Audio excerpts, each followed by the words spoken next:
दोस्तों चैनल में एक बार फिर से आपका स्वागत है। आज हम लोग बात करने वाले हैं कि आईआईटी जेईई की प्रिपरेशन कैसे करना है। ये देख रहे हैं आप, यही चीज अगर आप भी चाहते हैं तो उसके क्या स्टेप्स होने वाले हैं और कैसे आईआईटी जेईई की प्रिपरेशन करने वाले हैं, आज मैं एक एक चीज डिटेल में डिस्कस करने वाला हूं। दोस्तों हर मां बाप का सपना होता है कि उनका बच्चा डॉक्टर बने, इंजीनियर बने, अपने पांव पर खड़ा हो जाए, अपने परिवार का नाम रोशन करे। इसलिए वो लाखों रुपए खर्च करते हैं, कोचिंग करवाते हैं, प्रिपरेशन करवाते हैं। बच्चा 2 साल 3 साल प्रिपरेशन करता है, आईआईटी जेईई का एग्जाम देता है, नीट का एग्जाम देता है और अपने सपनों को साकार करना चाहता है। लेकिन शायद आप लोग ये नहीं जानते दोस्तों कि 90% स्टूडेंट्स ऐसे होते हैं जो इस भ्रम में रहते हैं कि वो जो कर रहे हैं वही आईआईटी जेईई की प्रिपरेशन है। आईआईटी जेईई क्या है, आईआईटी जेईई की प्रिपरेशन कैसे होती है, कैसे आप आईआईटीएन बन सकते हैं, यह डिटेल्ड वीडियो सिर्फ आप लोगों के लिए लेकर के आया हूं। दोस्तों इस वीडियो में मैं एक एक चीज बताने वाला हूं, आपके सारे कंफ्यूजन्स मैं दूर करूंगा सिर्फ इसी वीडियो में। अगर आप एक स्टूडेंट हैं, अगर आपने 10th क्रॉस किया है या फिर आप 11th क्लास के स्टूडेंट हैं और आप अगर आईआईटी जेईई की प्रिपरेशन करने वाले हैं, this is the video that you should watch. आप अगर इस वीडियो को पूरा देखते हैं तो जिस तरह से मैं आईआईटीएन बना था, जिस तरह से मैंने आईआईटी कानपुर में सेलेक्ट हुआ था, तो दोस्तों अगर आप जानना चाहते हैं कि क्या मेरी स्ट्रेटेजीज थी, मैं कैसे आईआईटीएन बना, मेरे प्रिपरेशन के क्या तरीके हुआ करते थे, और पिछले 10 सालों से जब मैं आईआईटी जेईई की बच्चों की प्रिपरेशन करवा रहा हूं, मैं उन बच्चों को फिजिक्स पढ़ाता हूं, तो मैं मेरे बच्चों को कैसे ट्रेन करता हूं, अगर आप ये सारी चीजें जानना चाहते हैं तो वीडियो पूरा देखिएगा। इस वीडियो में मैं आपके सारे कंफ्यूजन दूर कर दूंगा, एक एक confusion, complete guide to IIT JEE, the complete strategy for IIT JEE. हम इस वीडियो में एक एक पहलू पर बात करेंगे। एक स्टूडेंट के मन में क्या कंफ्यूजन आ सकता है, एक पेरेंट्स के मन में क्या कंफ्यूजन आ सकता है, हम हर चीज के बारे में बात करेंगे। दोस्तों मैं इस वीडियो में आपको बताने वाला हूं कि आईआईटी जेईई के क्या स्टेप्स हैं, आईआईटी जेईई की प्रिपरेशन कैसे करना है। दोस्तों इस वीडियो में हम लोग बात करने वाले हैं कि आईआईटी में सेलेक्ट होने के लिए कौन कौन से स्टेप्स जरूरी है। आइए देखते हैं मैं क्या क्या डिस्कस करने वाला हूं। सबसे पहली चीज हम लोग बात करेंगे कि आईआईटी जेईई कैसे करना है, यह मेंटली कैसे प्रिपेयर होना है आपको। सेकंड स्टेप जो हम लोग यहां पर बात करने वाले हैं और इस बारे में डिटेल्ड चर्चा करेंगे कि अगर आप आईआईटी जेईई करना चाहते हैं तो आप कोचिंग क्लास कैसे सेलेक्ट करेंगे, आपको किस कोचिंग क्लास में एडमिशन लेना चाहिए। तीसरा पॉइंट जो हम लोग यहां पर करने वाले हैं वो यह है कि चलिए आपने कोचिंग क्लास में एडमिशन भी ले लिया, आपको डमी स्कूल करना है या डमी स्कूल नहीं करना है, तो डमी स्कूलिंग का कॉन्सेप्ट क्या होता है वो हम लोग बात करेंगे। फिर हम लोग बात करेंगे कि सर हमने ये भी डिसाइड कर लिया कि स्कूल डमी जाना है कि नहीं जाना है, आपको यह पता होना चाहिए कि आईआईटी जेईई की प्रिपरेशन होती क्या है। जी हां दोस्तों, 90% स्टूडेंट्स को यह भ्रम होता है कि वो जो कर रहे हैं वही आईआईटी जेईई की प्रिपरेशन है। उन्हें तो पता ही नहीं है कि आईआईटी जेईई किस खेल का नाम है और इसे कैसे खेलना है। तो मैं आज आपके साथ हूं और मैं आपको बताऊंगा कि आईआईटी जेईई की प्रिपरेशन कैसे होती है, आपको क्या क्या स्टेप्स फॉलो करने पड़ेंगे। फिर हम लोग बात करेंगे कि आईआईटी जेईई की बेस्ट बुक्स कौन सी है, फिजिक्स के लिए, केमिस्ट्री के लिए और मैथ्स के लिए वो कौन सी ऐसी बुक्स हैं जो आपको लगानी चाहिए। उसके बाद में हम लोग ये बात करेंगे कि नहीं हमारा डेली रूटीन क्या होना चाहिए, हम आईआईटी जेईई की प्रिपरेशन करें तो आखिर करें कैसे, उसमें करना क्या होता है, कैसे उसकी प्रिपरेशन हम लोग कर सकते हैं। ये बहुत इंपॉर्टेंट सेक्शन होने वाला है दोस्तों, इसको मिस मत करिएगा। उसके बाद जब आप आईआईटी की प्रिपरेशन कर लेते हैं, अगला स्टेप आता है वो दिन जिस दिन आईआईटी जेईई का एग्जाम होता है। आपको मैं आज बताने वाला हूं कि वो कौन सी स्ट्रेटजीज हैं, वो कौन सी मेंटल स्ट्रेटजीज हैं जिससे आईआईटी जेईई का पेपर लिखना आपके लिए बच्चों का खेल हो जाएगा। आप बहुत ही आसानी से आईआईटी जेईई का पेपर लिख पाओगे। उसके बाद अगर आपका पेपर बहुत अच्छा जाता है और सब कुछ बढ़िया रहता है, then the next question is कौन सी आईआईटी बेटर है भैया, मैं किस आईआईटी में जाऊं, है ना, आपके घर के पास वाली आईआईटी में जाऊं या फिर जो पुरानी वाली आईआईटीज है मैं उसमें जाऊं, कौन सी ऐसी आईआईटीज हैं जो अच्छी है, तो वो भी मैं आपको दिखाऊंगा और मैं आपको बताऊंगा कि आईआईटी की रैंकिंग्स क्या होती हैं और किस आईआईटी में जाना आपके लिए ज्यादा बेनिफिशियल होगा। उसके बाद लास्ट पॉइंट जो आएगा वो ये आएगा कि अगर आप आईआईटी तक पहुंच जाते हैं और आपने आईआईटी भी डिसाइड कर लिया तो आपको आपकी रैंक के हिसाब से कौन सी ब्रांच मिल सकती है, किस ब्रांच का क्या स्कोप है और किस ब्रांच में ही आपको जाना चाहिए, ये सारी डिटेल्ड में बात करूंगा। यानी कि 10वीं से लेकर के आईआईटी जेईई तक जितने भी स्टेप्स आने वाले हैं वो सारे के सारे मैं आप लोगों को डिस्कस करने वाला हूं। दोस्तों ये वीडियो लंबा होगा इसलिए स्किप मत करिएगा। अगर आप एक स्टूडेंट हैं, अगर आप एक पेरेंट हैं, अगर आप आईआईटी जेईई की तैयारी कर रहे हैं, करवा रहे हैं, या फिर आपका बच्चा आईआईटी जेईई की तैयारी कर रहा है, ये वीडियो उन्हें फॉरवर्ड जरूर करिए। इस वीडियो में मैंने एक एक चीज ऐसी बताई है जो आपको आईआईटी जेईई के बारे में क्रिस्टल क्लियर समझने में मदद करेगी। आइए स्टार्ट करते हैं। Step number 1, deciding for IIT JEE. दोस्तों जर्नी चाहे कितनी भी लंबी क्यों ना हो, सबसे पहले उसका टारगेट तय किया जाता है, सबसे पहले मंजिल तय की जाती है कि आपको पहुंचना कहां है, रास्ता उसके बाद में निकलता है। आप लोगों ने 10th क्रॉस कर लिया होगा, हो सकता है कुछ स्टूडेंट्स 12th भी क्रॉस कर चुके होंगे। जिस दिन आपने ये डिसाइड कर लिया कि मुझे IIT जाना है, भाई साहब आपका रास्ता, आपकी जर्नी वहीं से स्टार्ट हो जाती है। So the first step is to decide IIT करनी है या फिर IIT के बिना भी काम चल सकता है। इसके लिए मैं आप लोगों से 3 सवाल पूछूंगा और आपको ये तीनों सवाल खुद अपने आप से पूछने हैं। सवाल नंबर 1, क्या आपने IIT में सेलेक्ट होने का, IITian बनने का मानस बना लिया है या नहीं? That means determination. Check your determination first. सबसे पहले आप ये डिटरमाइन कीजिए कि आपको IITian बनना है या नहीं बनना है। दोस्तों यही सवाल आज से 15 साल पहले मैंने खुद अपने आप से पूछा था कि तरुण IITian बनना है कि नहीं बनना है। उस समय मेरे अंदर से एक ही आवाज निकली थी कि Tarun, I was not born as an IITian but I will definitely die as an IITian। तो अगर आप लोगों ने ये डिसाइड कर लिया है कि IITian बनना है तो ये जर्नी का फर्स्ट स्टेप है। क्वेश्चन नंबर 2 दोस्तों, जो आप लोगों से ये सवाल पूछ रहा हूं, ये डेंजरस हो सकता है, कुछ लोगों को बुरा लग सकता है, लेकिन ये पूछना बहुत जरूरी है। अपने आप से ये पूछिए कि अगर IITian नहीं बने, अगर आप किसी ऑर्डिनरी या दूसरे या लोकल या NIT या IIIT के कॉलेज से अगर आप इंजीनियरिंग करते हैं, that means non IIT college से इंजीनियरिंग करते हैं, तो चलेगा या नहीं चलेगा? That means I want to check the desperation. पहले क्वेश्चन में डिटर्मिनेशन चेक करवा रहा था और सेकंड क्वेश्चन में डेस्पिरेशन चेक करवा रहा हूं। मैं आप लोगों से ये जानना चाहता हूं कि आप IIT के लिए कितना डेस्पिरेट है। दोस्तों आपको IIT चाहिए, मतलब चाहिए, मतलब चाहिए। IIT अगर आपके लिए ऑक्सीजन की तरह है तो आपके एफर्ट्स भी बिल्कुल उसी प्रोपोर्शनेट में होंगे। क्वेश्चन नंबर 3 जो आप लोगों को अपने आप से ये पूछना है दोस्तों, वो ये पूछना है कि आपको IIT में सेलेक्ट होना है या फिर आपको IIT में टॉप रैंक चाहिए। यस, रैंक या सिलेक्शन, मेक योर माइंड। दोस्तों यहीं पर सारा डिफरेंस आ जाएगा।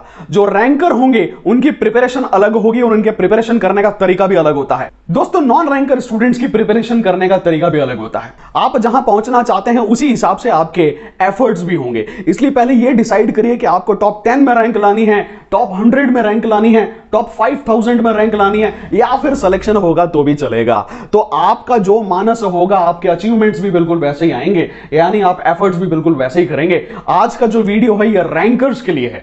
दोस्तों अगर इस वीडियो में जो भी मैं टिप्स बताने वाला हूं, अगर आप उतना भी फॉलो कर लेते हैं तो रैंक अगर नहीं भी आई तो भी आपका सिलेक्शन तो कोई रोक नहीं सकता है। दोस्तों हो सकता है कि ये वीडियो लंबा हो जाए, लेकिन स्किप मत करिएगा। मैं आपके एक एक कंफ्यूजन और एक एक क्वेश्चन का आंसर देने वाला हूं इस वीडियो में। तो जब आपने मानस बना लिया है कि आपको IIT में जाना ही जाना है, तो जो सेकंड क्वेश्चन होता है वो है कोचिंग क्लास का सिलेक्शन।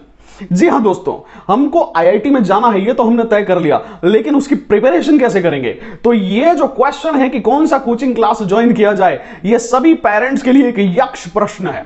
जितने भी स्टूडेंट्स IIT जेईई की प्रिपरेशन करते हैं सब कंफ्यूज हो जाते हैं जब उन्हें कोचिंग क्लास को सेलेक्ट करना पड़ता है। तो वो कौन सी क्वालिटीज हैं जो आपको कोचिंग क्लास को सेलेक्ट करना है, जिसके आधार पर आपको कोचिंग क्लासेस को सेलेक्ट करना है? दोस्तों सब कुछ डिपेंड करता है कि आप कहां के रहने वाले हैं और आप कहां जा सकते हैं। हो सकता है कि आप भारत में कहीं करके भी रहने वाले हो और आपके मन में यह प्रश्न पहले आया हो कि नहीं मुझे कोटा जाना चाहिए या फिर मुझे घर से ही प्रिपरेशन करनी है। तो दोस्तों कौन से कोचिंग क्लास में एडमिशन लेना है ये बहुत इंपॉर्टेंट होने वाला है। आप जिस बस में बैठने वाले हैं क्या वो बस आपको IIT तक ले जा सकती है कि नहीं ले जा सकती है, पहले ये पता कर लीजिए। तो दोस्तों कोचिंग क्लास का सिलेक्शन कैसे किया जाए? इतनी सारी कोचिंग क्लासेस हैं, वो कौन सी ऐसी कोचिंग क्लास है जिसमें मुझे एडमिशन लेना चाहिए? देखिए दोस्तों यहां पर हर पर्सन के और हर स्टूडेंट के इक्वेशंस अलग अलग हो जाएंगे, पैरामीटर अलग अलग हो जाएंगे। ये सब कुछ डिपेंड करता है कि आप कहां के रहने वाले हैं और आप कहीं प्रिपरेशन के लिए बाहर जा सकते हैं कि नहीं जा सकते हैं। हो सकता है कि इंडिया में आप किसी ऐसे शहर के रहने वाले हो जिस शहर में ऑलरेडी 3-4 अच्छी कोचिंग क्लासेस हो,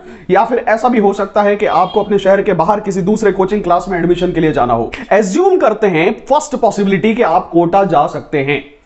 अगर आपके शहर के आसपास कोई ऐसा प्लेस है जहां कोई कोचिंग हब है जैसे कि कोटा, और अगर आप वहां जा सकते हैं तो वहां पर IIT जेईई के कौन कौन से कोचिंग क्लासेस के ऑप्शंस अपने सामने बनते हैं। ऑप्शन नंबर 1, आप एलन ज्वाइन कर सकते हैं।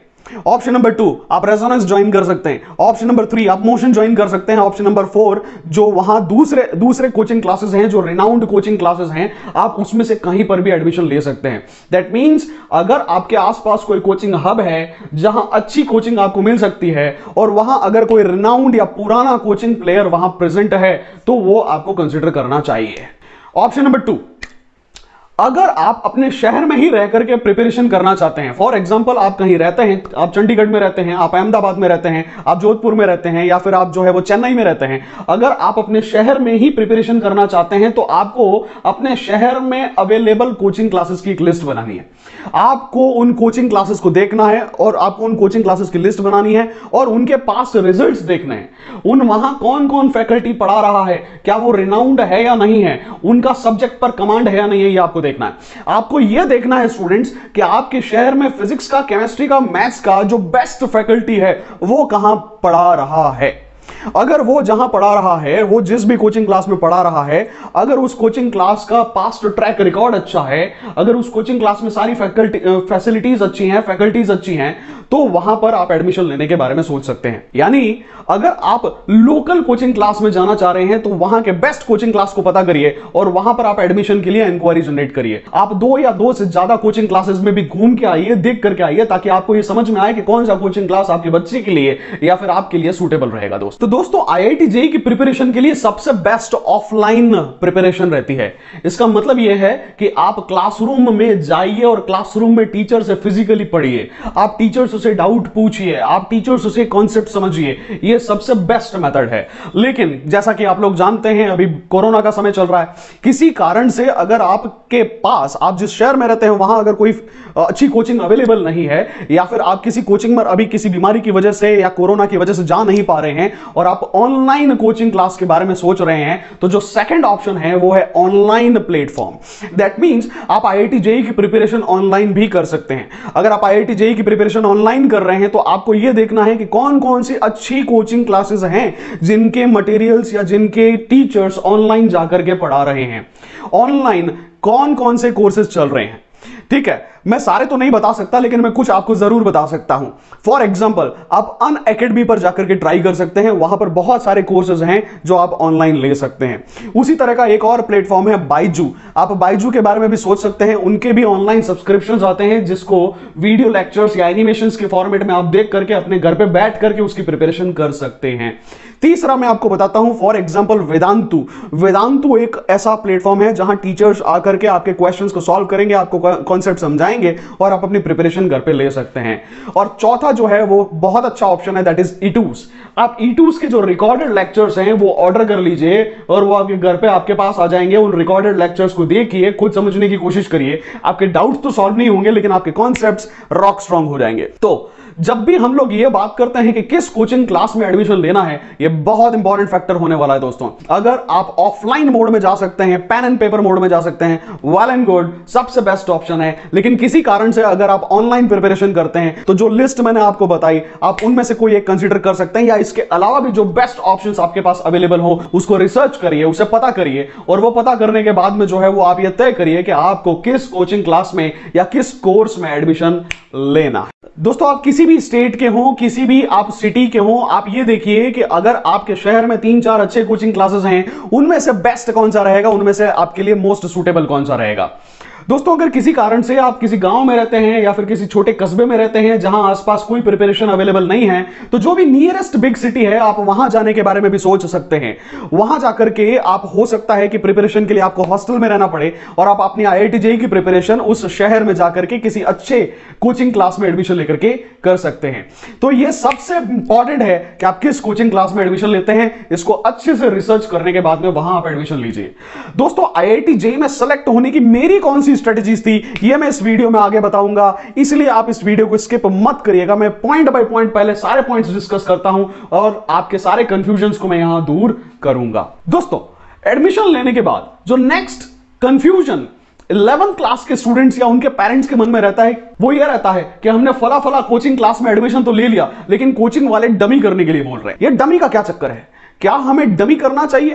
क्या हमें स्कूल को मिस करके कोचिंग क्लासेस के ही भरोसे हमें स्कूलिंग करवानी चाहिए या नहीं करवानी चाहिए? तो इसका जवाब है हां और ना। जी हां दोस्तों, हां भी और ना भी। ये मेरे बहुत पर्सनल व्यू है। जो भी मैं यहां कहने वाला हूं वो मेरे very very very personal opinion है। दोस्तों, डमी स्कूलिंग का मतलब यह होता है कि आप स्कूल नहीं जाएंगे, रेदर स्कूल का जो भी कामकाज, जो भी सिलेबस है वो कोचिंग वाले ही करवाएंगे। स्कूल के टेस्ट देने के लिए ही आप स्कूल जाएंगे, अदरवाइज आप रेगुलर स्कूल नहीं जाएंगे। जी हां दोस्तों, क्लासेस आपको नहीं जाना है, ठीक है। अगर आप स्कूल नहीं जाएंगे तो हर दिन 6 से 8 घंटे आपके बचेंगे, और वही कोर्स क्योंकि कोचिंग वाले अपने सिलेबसेस में कवर करवा देते हैं, तो आपका स्कूल का सिलेबस कोचिंग वाले कवर करवा देंगे। जो 8 घंटे स्कूल नहीं जाने से बचे, मैं वहां IIT JEE की प्रिपरेशन कर सकता हूं। तो यह तो बहुत अच्छी चीज है। अब क्वेश्चन यह आता है कि डमी करना चाहिए या नहीं करना चाहिए, और कोचिंग क्लासेस का क्या फायदा है, कोचिंग क्लासेस वाले डमी करने के लिए इंसिस्ट क्यों करते हैं। देखिए, हर चीज के पीछे इकोनॉमिक्स होती है। देखिए, स्कूल की डमी की एक पर्टिकुलर फीस होती है, लेकिन जब कोचिंग क्लास से डमी का स्टूडेंट उन्हें मिलता है तो वो कोचिंग क्लासेस से थोड़ी सी फीस कम चार्ज करते हैं, लेकिन कोचिंग क्लासेस जो है वो स्टूडेंट से डमी की फीस पूरी चार्ज करते हैं, और आगे स्कूल को थोड़ा सा पार्ट कम देते हैं। तो इस तरह से कोचिंग क्लासेस को भी डमी में से कुछ पैसा मिल जाता है। अब आपको यह समझ में आ गया कि क्योंकि कोचिंग क्लासेस को डमी करवाने से कुछ पैसे का फायदा होता है, इसलिए वो अपने सभी स्टूडेंट्स को यह इंसिस्ट करते हैं कि आपको स्कूल नहीं जाना है और आपको डमी करना है। खैर, इकोनॉमिक्स की बात मैं छोड़ देता हूं, बात पैसे की मैं यहां डिस्कस नहीं करूंगा। हमें तो अपने फायदे के लिए देखना है। अगर मैं एक पेरेंट हूं, मेरे पैसे उतने के उतने लग रहे हैं, चाहे वो स्कूल वाला ले जाए मुझसे, चाहे कोचिंग क्लास वाला मुझसे लेकर के स्कूल वाले को दे। अब सवाल यह आता है कि डमी करना चाहिए या डमी नहीं करना चाहिए। स्टूडेंट्स, अगर आप स्कूल नहीं जाते हैं तो आपके हर दिन 7-8 घंटे बचते हैं। अगर आप 11th क्लास में हैं और हर दिन 8 घंटे बचा रहे हैं तो साल के 365 दिन इंटू 8 आप 2500 घंटे एक साल के बचाएंगे।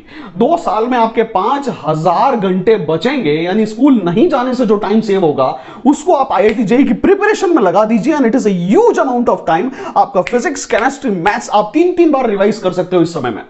तो देखा जाए तो बहुत सारा समय आपको मिलता है आपकी प्रिपरेशन यानी कि IIT JEE को प्रिपेयर करने के लिए। लेकिन अब यहां 2 चीजें हैं, हमें यह डिसीजन किस बिहाफ पे लेना है और किस बिहाफ पे नहीं लेना है। मैं आपको मेरा ओपिनियन बता देता हूं। स्टूडेंट्स, यह डिपेंड करता है कि आप किस लेवल के स्टूडेंट हैं। अगर आप एक अच्छे स्टूडेंट हैं, अगर आपके 10th क्लास में 90-95 परसेंटेजेस आ गए हैं, 80 एंड अबव परसेंटेजेस हैं, अगर आप एक ब्रिलियंट स्टूडेंट हैं और अगर आपको लगता है कि बिना स्कूल में जाए, बिना टीचर के समझाए, सिर्फ कोचिंग क्लास वाला मुझे समझा देगा तो ना सिर्फ मैं कोचिंग कर लूंगा बल्कि मैं IIT JEE की प्रिपरेशन भी कर लूंगा, मैं बोर्ड्स को भी कवर कर लूंगा, अगर आपके अंदर ये कॉन्फिडेंस है तो डमी कीजिए। जी हां दोस्तों, स्कूल मत जाइए और डमी कीजिए, और ये डमी तब कीजिए जब आपके अंदर ये कॉन्फिडेंस है कि आप स्कूल की प्रिपरेशन को कोचिंग से कर सकते हैं।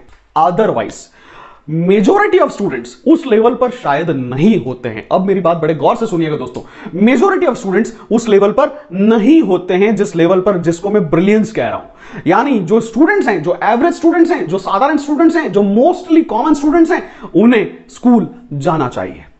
जब आप स्कूल जाते हैं तो स्कूल के जो टीचर समझाते हैं वो पहला रिवीजन होता है, फिर आप वही चीज कोचिंग क्लास में समझते हैं तो सेकंड रिवीजन होता है। आपका नॉलेज और ज्यादा स्ट्रांग हो जाता है क्योंकि आप पढ़ाई में पहले से एवरेज थे और एक ही चीज को 2 बार पढ़ रहे हैं तो आपके कॉन्सेप्ट्स और ज्यादा स्ट्रांग हो जाते हैं।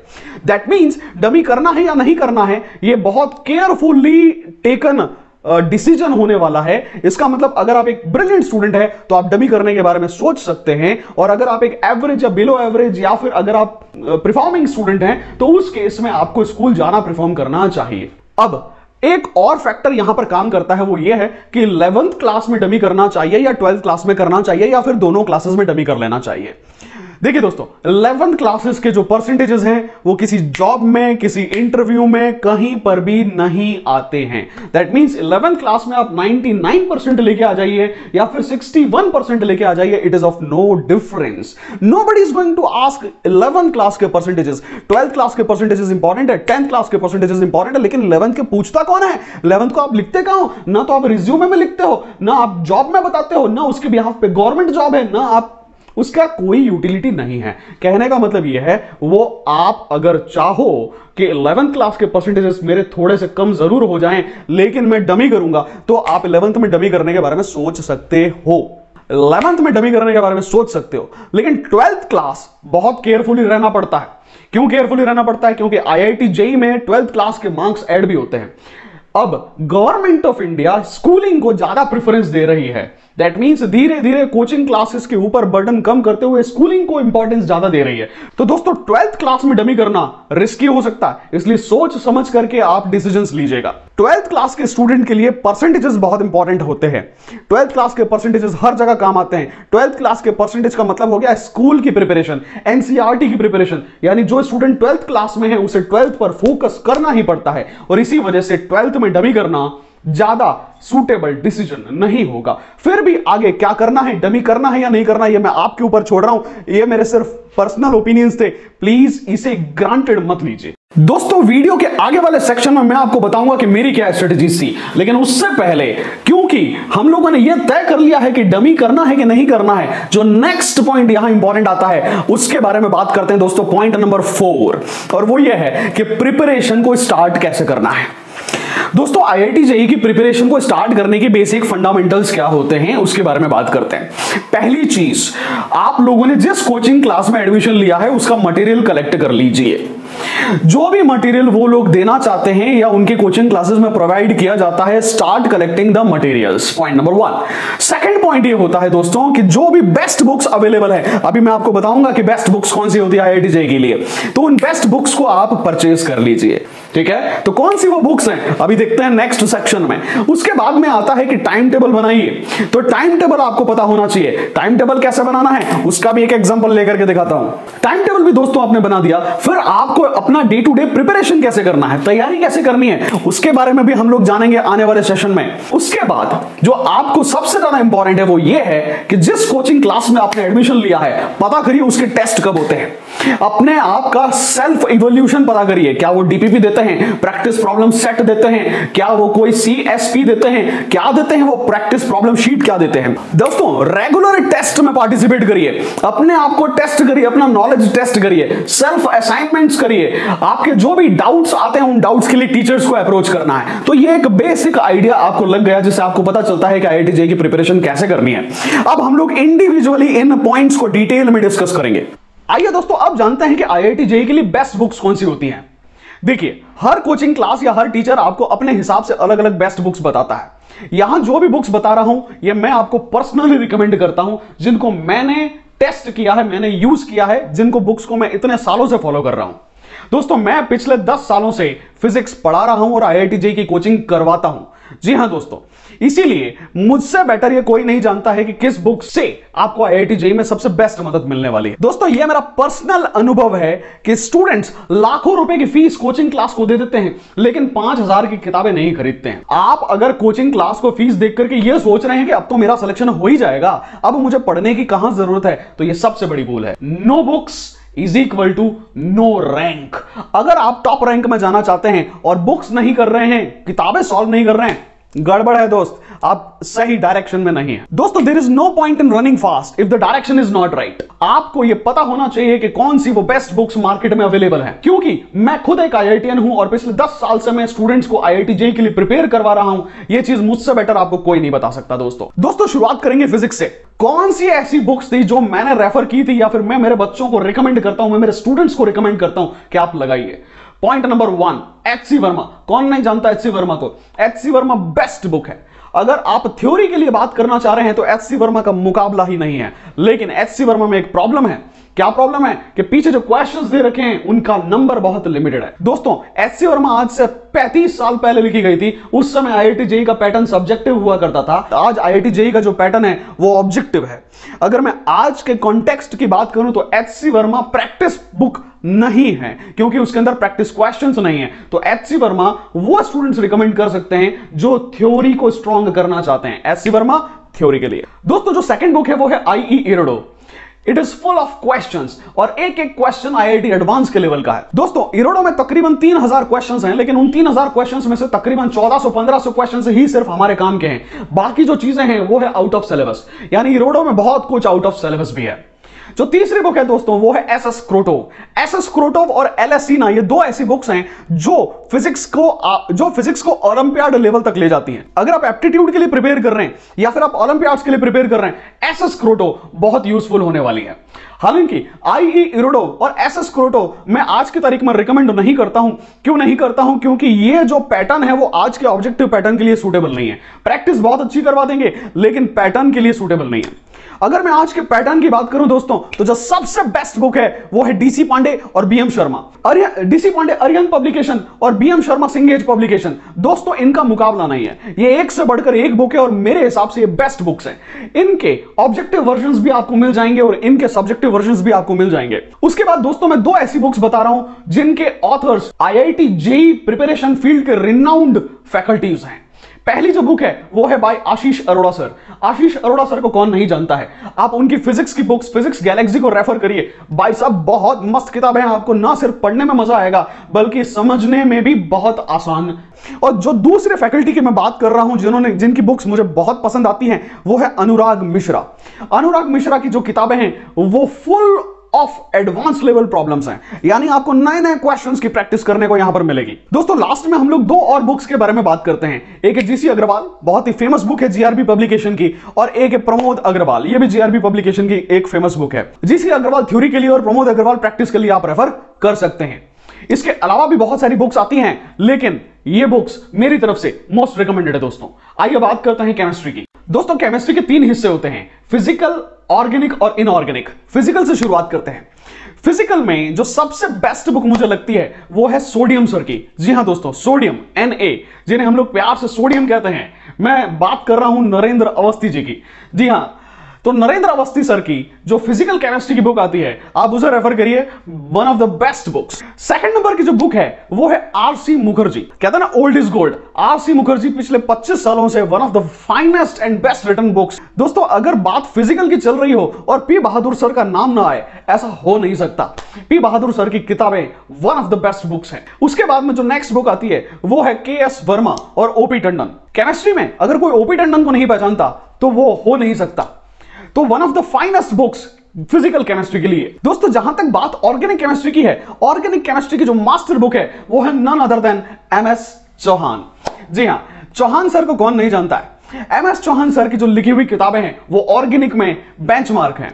आप ऑर्गेनिक में एमएस चौहान सर को जरूर रेफर करिए। उसके बाद अरिहंत पब्लिकेशंस के लिए आर के गुप्ता, जीआरबी पब्लिकेशंस से OP Tandon, KS. Verma sir की बुक्स, और अगर आप फॉरेन ऑथर्स के बारे में जानना चाहें, सोलोमन एक बहुत अच्छी बुक है। उसी तरह से सोलोमन, मॉरिसन बॉयड, आई.एल. फिनार, और अगर आपको रिएक्शन मैकेनिज्म्स पढ़नी हो तो पीटर स्काइस। दोस्तों अगर बात इनऑर्गेनिक केमिस्ट्री की करें तो आप वी.के. जायसवाल सर की बुक्स पढ़िए, one of the finest books in inorganic chemistry, VK. Jaiswal sir. आप ओपी टंडन सर की किताबें भी पढ़ सकते हैं। और अगर आप जेडी ली पढ़ लेते हो तो भाई साहब बहुत अच्छी किताब है। हालांकि जेडी ली में जो चीजें दे रखी है वो इंडियन ऑथर्स कवर कर ही लेते हैं।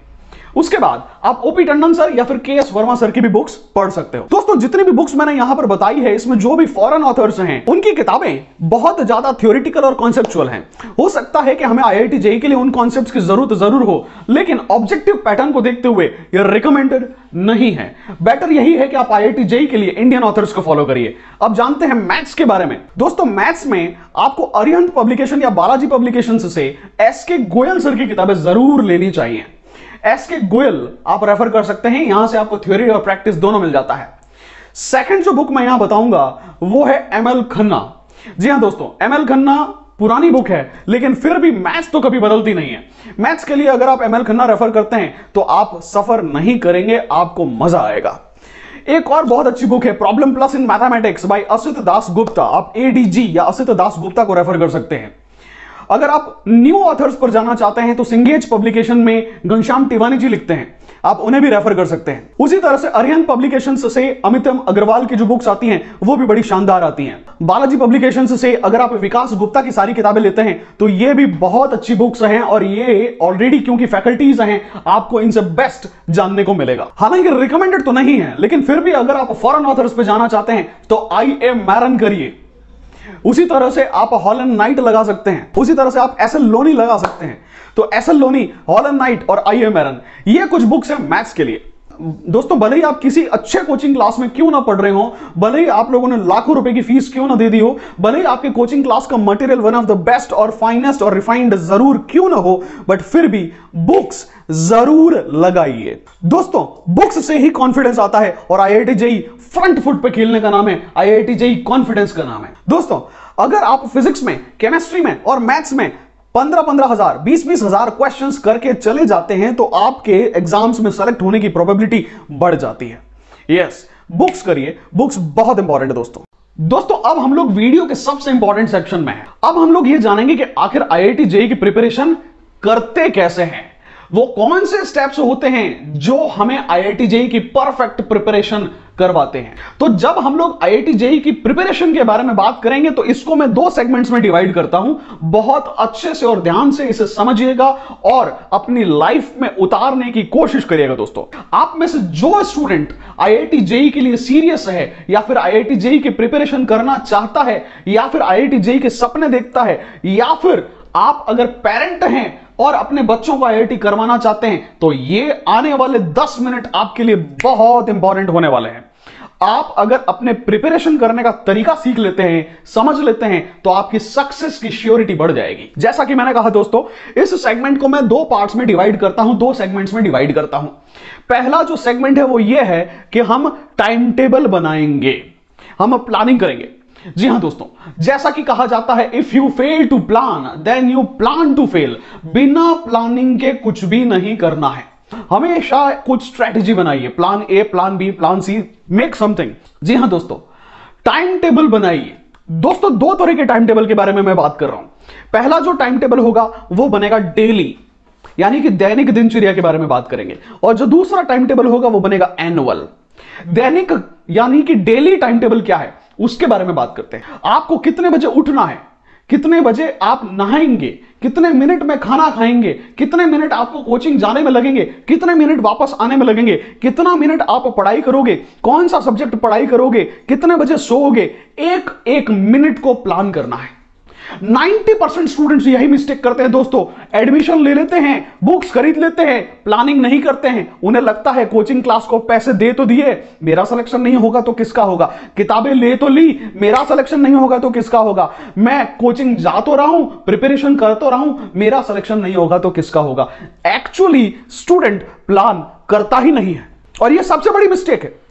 आपको एक एक चीज प्लान करनी है, आपको अपना डेली रूटीन प्लान करना है। आपको पता होना चाहिए कि आपके एक 24 घंटे में, आपके एक दिन में जो 24 घंटे हैं उसका क्या उपयोग है, ठीक है, उसको आप कैसे यूटिलाइज करेंगे। किसी महान व्यक्ति ने कहा था दोस्तों, all successful people and unsuccessful people have only one thing in common and that is 24 hours. The only difference is how you utilise them.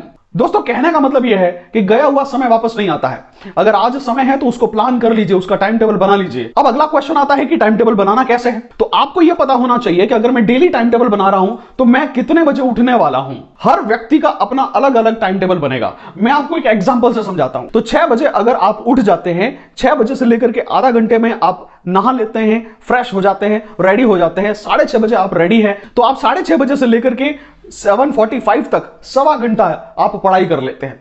7:45 से लेकर के 8 बजे तक आप ब्रेकफास्ट करते हैं, 8 बजे दोबारा पढ़ने के लिए बैठ जाते हैं। और अगर आप 8 बजे से लेकर के सपोज 12:30 बजे तक 4.5 घंटे लगातार पढ़ रहे हैं, 12:30 बजे आप वहां से फ्री हो जाइए, अपना लंच लीजिए, थोड़ा सा रेस्ट कर लीजिए, 1 बजे वापस पढ़ने बैठिए और 1 बजे से 3:30 बजे तक आप 2.5 घंटे और पढ़ सकते हैं। इंडिया में 11th क्लास के स्टूडेंट्स की कोचिंग मोस्टली शाम को होती है, 4 बजे से 8 बजे तक। सपोज आपको 4 बजे कोचिंग जाना है, 3:30 बजे आप फ्री हो गए, 3:30 से लेकर के 4 बजे तक आप तैयार होकर कोचिंग पहुंच जाइए। कोचिंग में आप 4 बजे से 8 बजे तक पढ़ाई करते हैं, 4 घंटे आपने वहां पढ़ाई की, 8 बजे वापस घर आए, खाना खाया, उसमें आपके 8:30 बज गए और फिर आपने थोड़ा बहुत रेस्ट भी कर लिया।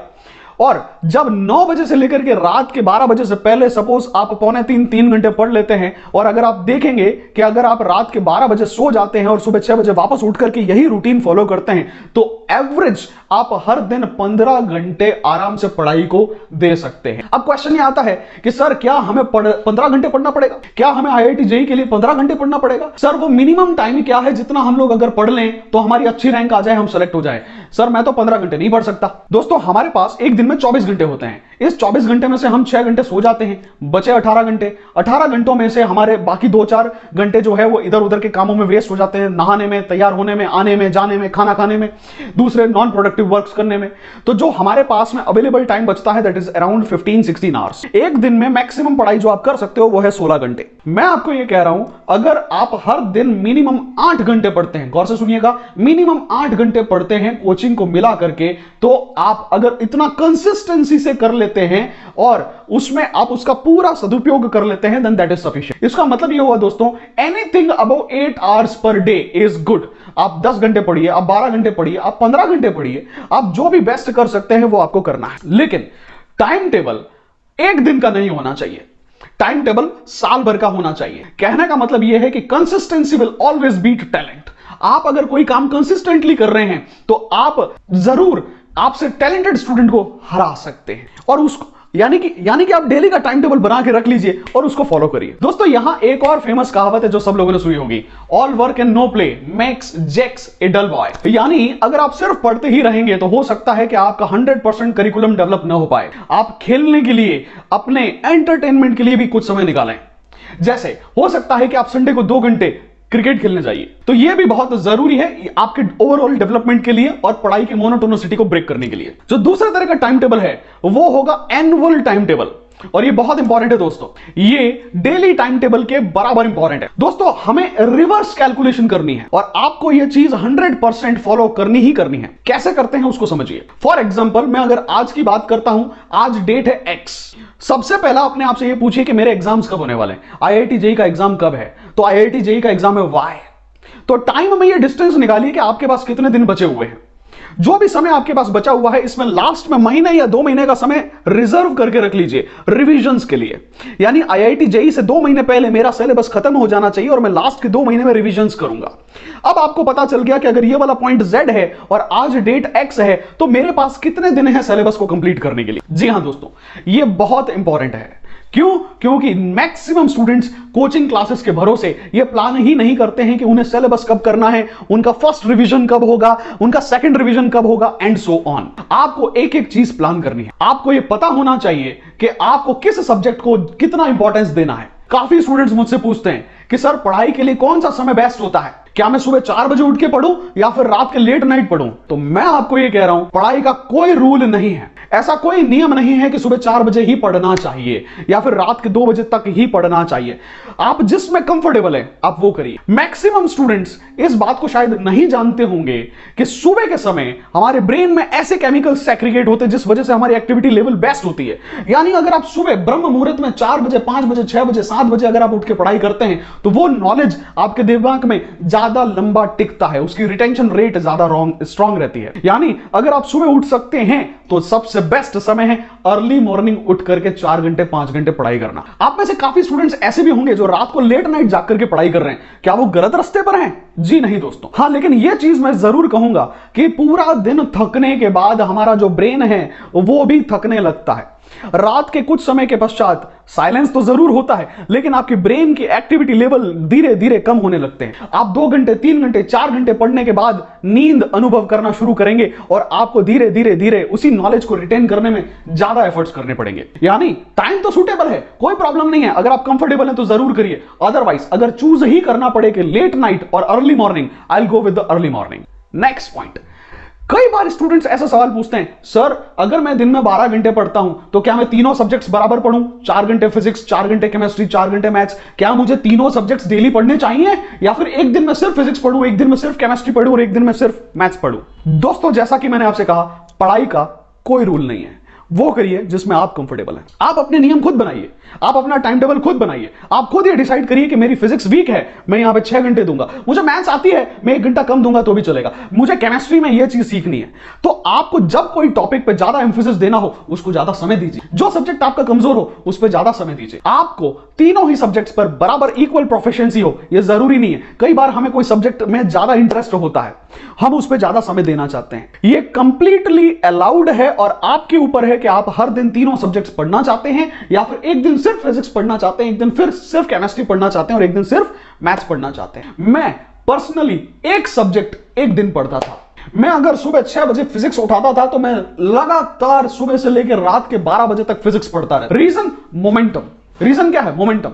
मैं नहीं चाहता कि मेरे दिमाग में कोई दूसरा सब्जेक्ट उस समय क्वेश्चन आए, है ना, जिस समय मैं एक सब्जेक्ट में घुसा हुआ हूं। अगर आप में से किसी स्टूडेंट को लगता है कि सर अगर मैं केमिस्ट्री सपोज 4 घंटे पढ़ लेता हूं तो मुझे बोरियत सी होने लगती है, तो आप टेस्ट चेंज करने के लिए दूसरा सब्जेक्ट ले सकते हैं। यानी एक दिन में तीनों सब्जेक्ट कर सकते हैं और एक दिन में एक सब्जेक्ट और अगले दिन दूसरा सब्जेक्ट, ऐसा भी कर सकते हैं। आप अपनी सुविधा के हिसाब से पढ़ाई का रूल बना सकते हैं। दोस्तों अब जो सबसे इंपॉर्टेंट क्वेश्चन आता है वो ये आता है कि हमने कोचिंग क्लास भी ज्वाइन कर लिया, हमने बुक्स भी खरीद ली, हम लोगों ने टाइम टेबल भी बना लिया, हम लोगों को ये भी चीज पता चल गई कि प्रिपरेशन कैसे करनी है। अब जिस बात की हम चर्चा करने वाले हैं वो बहुत बहुत बहुत इंपॉर्टेंट है।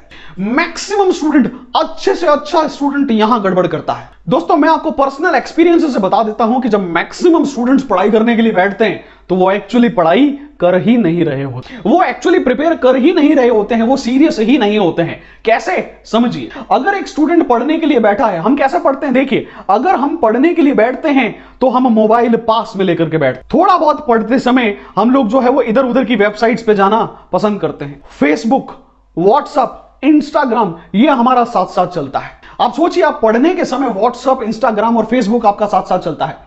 अगर छोटा सा भी मैसेज आ जाता है तो हम सवाल करना छोड़ करके ये पहले चेक करते हैं कि मेरे मोबाइल में लाइट कैसे जली, किसका मैसेज आया, उसको हाथों हाथ रेस्पॉन्ड करना जरूरी है। दोस्तों ये बहुत जरूरी है कि हम सोशल प्लेटफॉर्म्स से दूरी बनाएं। तो दोस्तों मोबाइल के साथ पढ़ाई नहीं हो सकती है, मोबाइल को आपको रखना पड़ेगा। दूसरा जो फैक्टर है वो है आपके फ्रेंड्स। आपके फ्रेंड सर्किल कैसे हैं इस पे भी बहुत कुछ डिपेंड करता है। अगर आपके फ्रेंड सर्किल में सब पढ़ने वाले हैं तो इसका बेनिफिट भी आपको होगा। अगर सब कुछ ठीक है फिर भी हमारे पढ़ने की स्टाइल में क्या कमी है उसको समझते हैं। फॉर एग्जांपल मेरे पास में कोई बुक है और अगर ये मैं कोई चैप्टर खोल लेता हूं और इस चैप्टर में फॉर एग्जांपल यहां पर इस पेज पर एक्सरसाइज स्टार्ट होती है और पीछे इसका आंसर या आंसर की दे रखी है, तो मैक्सिमम स्टूडेंट्स जो प्रिपेयर करते हैं वो कैसे करते हैं? वो क्वेश्चन नंबर 1 करेंगे, फिर पीछे जाएंगे, फिर क्वेश्चन नंबर 1 का आंसर मैच करेंगे, फिर वापस यहां आएंगे, क्वेश्चन नंबर 2 करेंगे, क्वेश्चन नंबर 2 के बाद में वापस पीछे आंसर की में जाएंगे, उसको सर खपाएंगे, होगा नहीं होगा, वापस देखेंगे क्या गलती की, जब तक सॉल्व नहीं करते तब तक सॉल्व करते रहेंगे जब तक कि आपका आंसर मैच नहीं कर जाता है। सही, आपका आंसर मैच कर गया,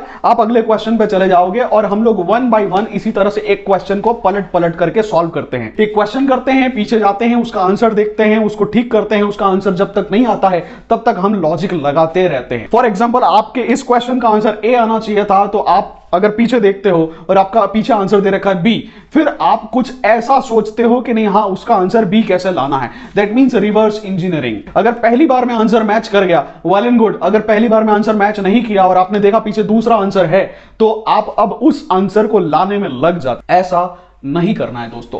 1 बाय 1, 1 क्वेश्चन बाय 1 क्वेश्चन, ये पढ़ने का सही तरीका नहीं। इससे भी बेटर कर सकते हैं, इसको भी बेस्ट कर सकते हैं। कैसे करेंगे उसको समझिए दोस्तों। फॉर एग्जांपल अगर मैं किसी चैप्टर पे हूं और इस चैप्टर में एक एक्सरसाइज दे रखी है और उस एक्सरसाइज में 60 क्वेश्चंस हैं और मैं IIT JEE की प्रिपरेशन कर रहा हूं, तो मुझे यह पता होना चाहिए कि IIT JEE में हर क्वेश्चन को 1 मिनट में सॉल्व करना होता है। यानी अगर इस एक्सरसाइज में 60 क्वेश्चन हैं तो मुझे इन 60 या 60 क्वेश्चंस को 60 मिनट या 1 घंटे में सॉल्व करना है। इसका मतलब अब ये एक एक्सरसाइज 1 घंटे का टेस्ट हो गया। मैं आपको यह बता रहा हूं दोस्तों कि आप जब पढ़ाई करने बैठते हैं तो उस पढ़ाई के कुछ नियम, कायदे, कानून हैं, उनको समझिए। पॉइंट नंबर 1, आपके पास एक सेपरेट स्टडी रूम होना चाहिए। पॉइंट नंबर 2, उस रूम में पिन ड्रॉप साइलेंस, अच्छी लाइट, वेंटिलेशन, ऑक्सीजन होनी चाहिए। पॉइंट नंबर 3, जब आप उस रूम में बैठे तो कोई साउंड या डिस्टरबेंस ना हो तो और better. Point number 4, sitting power को बढ़ाइए। यानी अगर आप कहीं बैठ गए तो 3 घंटे 4 घंटे अंगद ने जैसा पांव रख दिया था भाई साहब, हिलना नहीं है। यानी 4 घंटे 5 घंटे बैठे रहने की कैपेसिटी या हैबिट डाली है। अगर नहीं बैठ सकते हैं तो 2-2 घंटे में 2-2 मिनट का ब्रेक लीजिए। आप 2 घंटे बैठिए, फिर ब्रेक लीजिए, घूम फिर के आइए, वापस ब्रेक लीजिए। बाथरूम करना पड़ता है तो करके आइए, पानी की बोतल पास में रखिए। नेक्स्ट एंड सबसे इंपॉर्टेंट पॉइंट यह है, आप जिस टेबल पर बैठ के पढ़ रहे हैं उस टेबल पर आपके सामने एक वॉच या टेबल वॉच होनी जरूरी है, टेबल लैंप होना जरूरी है। यानी हमेशा टाइम को रेफरेंस बना करके पढ़ना है, टाइम के फ्रेम ऑफ रेफरेंस में पढ़ना है। लेट के नहीं पढ़ना है, बैठ के पढ़ना है। लेटने से नींद आती है, आप सोचते हैं कि नहीं कमर सीधी कर लूं, कुछ समय तो अच्छा लगेगा, लेकिन फिर आप पढ़ाई से विमुख होते हुए नींद की तरफ चले जाएंगे, वो ठीक नहीं है। तो भोजन में भी आप ऐसे पदार्थ मत खाइए जिनसे नींद आने की संभावना हो। आइसक्रीम हो गया या फिर दही हो गया। अब पढ़ना कैसे है, तो जैसा मैं इस बुक्स के बारे में बता रहा था दोस्तों, आप ये समझिए अल्टीमेटली आप पेपर किसका देने वाले हैं, आईआईटी जेईई का देने वाले हैं। आईआईटी जेईई एक प्रेशर कुकर सिचुएशन है। इसका मतलब ये हुआ दोस्तों, मैक्सिमम स्टूडेंट्स उस प्रेशर को नहीं झेल पाते हैं। यानी जब आप आईआईटी जेईई का पेपर दे रहे होंगे तो आपके इधर भी लोग होंगे, आपके इधर भी लोग होंगे, आपके आगे भी लोग होंगे, आपके पीछे भी लोग होंगे। आपके जैसे हजारों लाखों स्टूडेंट्स उसी पेपर को सॉल्व कर रहे हैं और इसी हड़बड़ाहट को स्टूडेंट्स डाइजेस्ट नहीं कर पाते हैं और 2 या 3 सवाल गड़बड़ होने से पूरा पेपर आगे का खराब हो जाता है। दैट मीन्स प्रेशर हैंडल करना आना चाहिए। तो जब आप पढ़ने बैठते हैं, आप जिस टेबल पर बैठ रहे हैं उस टेबल पर एक वॉच ऑन करके रख दीजिए। ऐसे बिहेव करिए, ऐसे इमेजिन करिए कि आपके इधर मिरर है, आपके इधर मिरर है, आपके आगे मिरर है, आपके पीछे मिरर है, यानी आपके चारों तरफ मिरर है। अब अपने ही इमेजेस उसमें देखिए, इधर भी इनफाइनाइट इमेजेस बन रहे हैं, इधर भी इनफाइनाइट, आगे भी इनफाइनाइट और पीछे भी इनफाइनाइट। यानी ये सारे के सारे जो आपके ही इमेजेस हैं, ये वो स्टूडेंट्स हैं, ये वो लोग हैं जो आपके साथ उस पेपर को सॉल्व करने वाले हैं। ये इमेजिन करिए जैसे आप एग्जामिनेशन हॉल में बैठे हुए हैं और आप पेपर दे रहे हैं। Take every exercise as a test. Behave as if you are into the examination hall and imagine as if there are so many other students giving the same examination. Feel the pressure. Feel the pressure. जब आप अपने घर पे अकेले उस exercise को solve कर रहे होते हैं, फिर भी आप उस प्रेशर को फील करिए कि यार इतने सारे लोग उसी एक्सरसाइज को दे रहे हैं। अब एक्सरसाइज को सॉल्व कैसे करना है, यहां पर भी एक बहुत इंपॉर्टेंट पॉइंट है। देखिए स्टूडेंट्स, 1 by 1 क्वेश्चंस को सॉल्व मत करिए। अगर आपके पास में एक्सरसाइज में 60 क्वेश्चंस हैं तो आप टारगेट बना लीजिए, उसके ऊपर लिख लीजिए टेस्ट 60 मिनट्स। 1 मिनट में एक क्वेश्चन सॉल्व करना है। नहीं होगा देखेंगे, होगा बहुत अच्छी बात है। तो आप एक आंसर की प्रिपेयर कर लीजिए, एक बॉक्स बना लीजिए जिसमें 10 by 6 के 60 ब्लॉक्स आप बना दीजिए। पेपर पर लाइनें खींच करके आप बॉक्स बना दीजिए। ये बॉक्स आपकी OMR शीट की तरह बिहेव करेगा। ठीक है, आपने कुछ लाइनें हॉरिजॉन्टल बनाई, कुछ लाइनें वर्टिकल बनाई, एक ग्रिड बन गया। उस ग्रिड में आप इमेजिन करें 1 से 10 यहां लिख दिया, 1 से 6 यहां लिख दिया, तो जो बॉक्स बन गया यह आपका OMR शीट है। पीछे आंसर नहीं देखना है, मैं रिपीट कर रहा हूं दोस्तों, पीछे आंसर नहीं देखना है, सिर्फ एक्सरसाइज पर रहिए। पहला क्वेश्चन जो भी आपका आंसर आता है अपने आंसर की में मार्क कर दीजिए, पीछे आंसर मत देखिए। ठीक है, दूसरा आंसर उसमें मार्क कर दीजिए बिना पीछे आंसर देखे। उसी तरह से 60 के 60 क्वेश्चंस को सॉल्व करने की कोशिश करिए।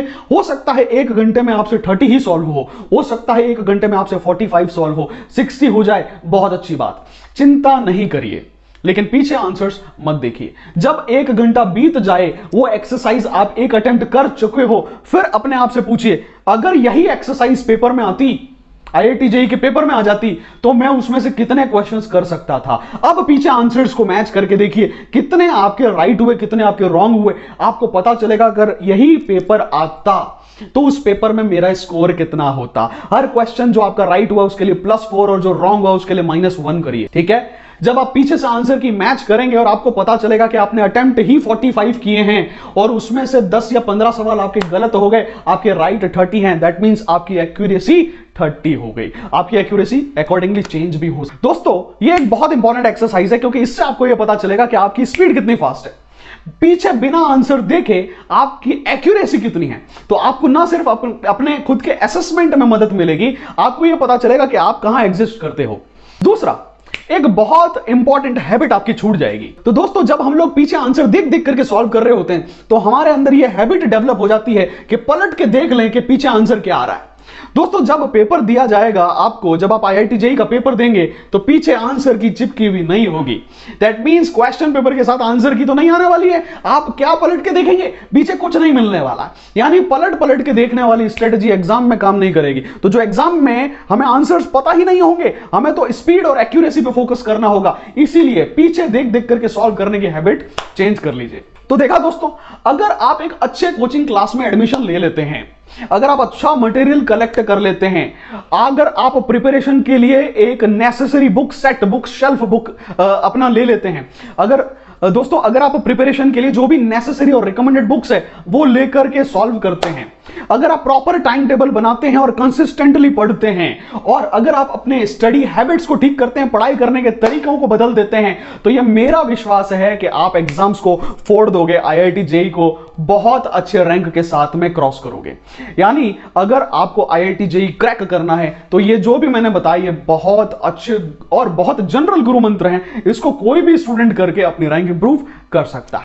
तो दोस्तों अब समय है अग्नि परीक्षा का, जिसके लिए हम लोगों ने दिन रात मेहनत की। जी हां दोस्तों, आईआईटी का पेपर लिखना कैसे है? मैथ्स में हर चीज कैलकुलेशन है, यानी कि आपको सॉल्व करनी पड़ेगी और कैलकुलेशन को करने में लगता है समय। फिजिक्स में दो तरह के क्वेश्चंस आते हैं, एक आएगा थ्योरेटिकल क्वेश्चन और एक आएगा कैलकुलेशन पर बेस्ड क्वेश्चन। कैलकुलेशन के जो क्वेश्चंस होंगे उन्हें सॉल्व करने में समय लगेगा। ऑर्गेनिक और इनऑर्गेनिक के क्वेश्चंस या तो आपको आते हैं या फिर आपको नहीं आते। इसका मतलब ये हुआ दोस्तों कि जहां कैलकुलेशन सबसे कम हो, उन क्वेश्चंस को अगर मैं सबसे पहले अटेम्प्ट करूं तो वो मेरा टाइम बच जाएगा, क्योंकि मुझे उन क्वेश्चंस में सॉल्व कुछ भी नहीं करना है। अगर आपको क्वेश्चन पेपर दिया जाए तो वहां पर भी एक छोटी सी चीज, एक छोटा सा ट्रिक आप इस्तेमाल कर सकते हैं। मान लेते हैं कि ये मेरे पास में क्वेश्चन पेपर है, तो एक तरफ तो पिन लगी होगी और दूसरी तरफ यहां पर सील लगी रहती है। जिस साइड में सील लगी हुई है उस सील को आप टाइम से पहले ब्रेक नहीं कर सकते। सपोज एग्जामिनेशन के स्टार्ट होने से 10 मिनट या 15 मिनट पहले वो पेपर आपके पास पहुंच गया, इस क्वेश्चन पेपर को ऐसे फोल्ड कर दीजिए। देखिए जरा, बीच में से गैप क्रिएट हो गया, यहां पर पिन लगी हुई है, यहां सील है जो मैंने ब्रेक नहीं की। अब अगर मैं इस तरह से देखूं तो मैं यहां से सारे के सारे क्वेश्चंस पढ़ सकता हूं। ये बहुत यूजफुल ट्रिक है दोस्तों। ऐसे कर करके देख लें तो शायद आप 4 या 5 सवाल एग्जाम शुरू होने से पहले ही हल कर लेंगे। आपको पता है कि इसका आंसर ये आने वाला है और उसको आप दिमाग में स्टोर कर लीजिए। जब पेपर आप खोलने के लिए एलिजिबल हो तो आप सीधा उन क्वेश्चंस को मार्क कर लीजिए। पहले इजीएस्ट जो सब्जेक्ट रहेगा वो केमिस्ट्री है।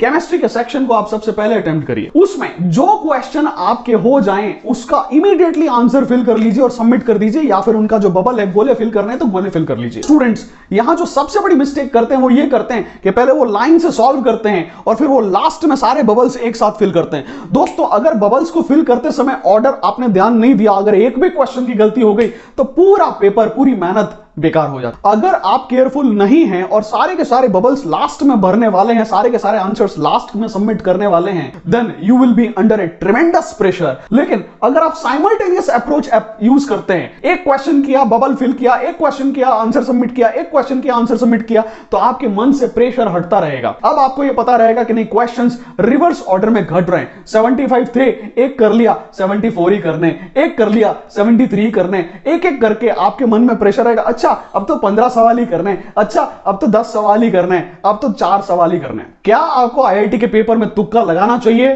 या नहीं लगाना चाहिए? तो इसका आंसर है हां भी और ना भी। अगर आप एलिमिनेशन टेक्निक यूज कर पा रहे हैं, 4 ऑप्शंस में से आपने यह पता कर लिया कि सी और डी तो इसका आंसर हो ही नहीं सकता, इसका आंसर ए और बी में ही सही आएगा। अगर आप इतना कर लेते हो कि आप 2 ऑप्शंस में हो तो आपको तुक्का मारना चाहिए। Now the 50% probability is there कि वो आपका आंसर राइट हो जाए।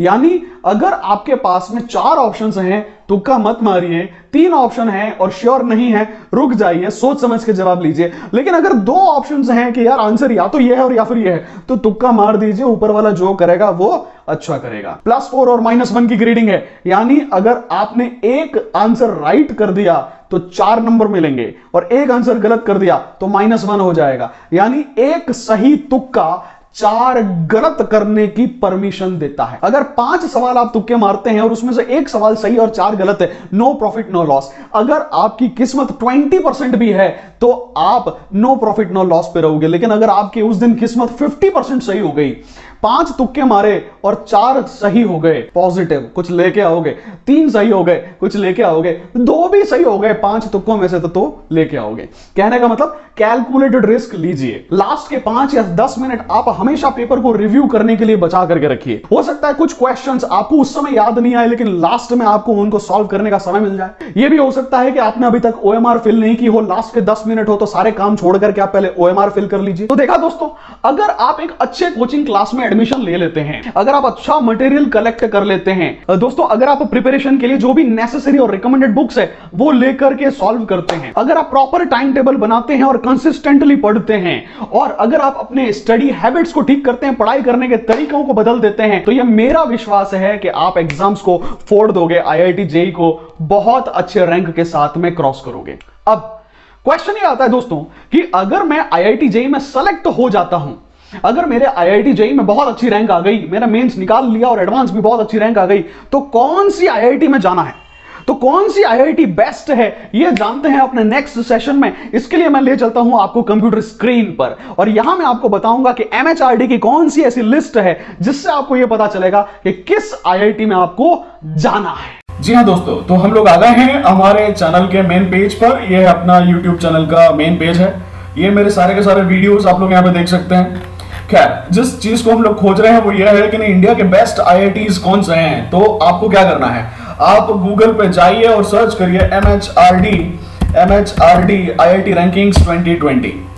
देखिए दोस्तों, जैसे ही आप एंटर मारेंगे क्या लिंक खुलता है, मेरे पास में आ गई IIT India rankings 2020 of engineering. बहुत सारी लिस्ट यहाँ दे रखी है। हमको फर्स्ट वेबसाइट पे जाना है, और फर्स्ट वेबसाइट जो यहाँ खुल के आएगी वो है national institute of ranking of engineering. देखिए, नेशनल इंस्टीट्यूशनल रैंकिंग फ्रेमवर्क, और ये गवर्नमेंट ऑफ इंडिया की वेबसाइट है। जी हाँ दोस्तों, ये गवर्नमेंट ऑफ इंडिया की ministry of human resources development की वेबसाइट है।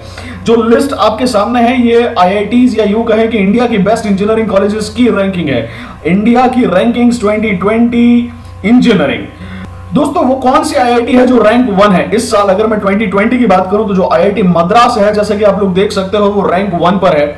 आईआईटी चेन्नई 89.93% का स्कोर एमएचआरडी से इसको मिला है, और ये फर्स्ट रैंक पर है। सेकंड नंबर पे जो आ रही है वो है आईआईटी दिल्ली। थर्ड नंबर पर आ रही है आईआईटी बॉम्बे, और ये रही मेरी वाली आईआईटी कानपुर।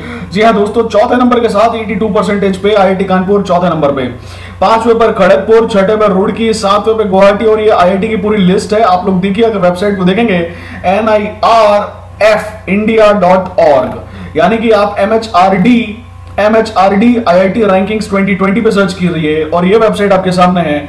दोस्तों, नंबर 1 पर आईआईटी मद्रास, नंबर 2 पर आईआईटी दिल्ली, नंबर 3 पर आईआईटी बॉम्बे, 4 पर कानपुर, 5वें पर खड़गपुर, 6ठे पर रुड़की, 7वें पर गुवाहाटी, और उसके बाद में एनआईटी चालू हो जाती है। गौर करने वाली बात यह है दोस्तों, जो आईआईटी इंदौर है उससे पहले एनआईटी भी आ जाती। तो ये बहुत लंबी लिस्ट आप लोग यहाँ पे देख सकते हैं।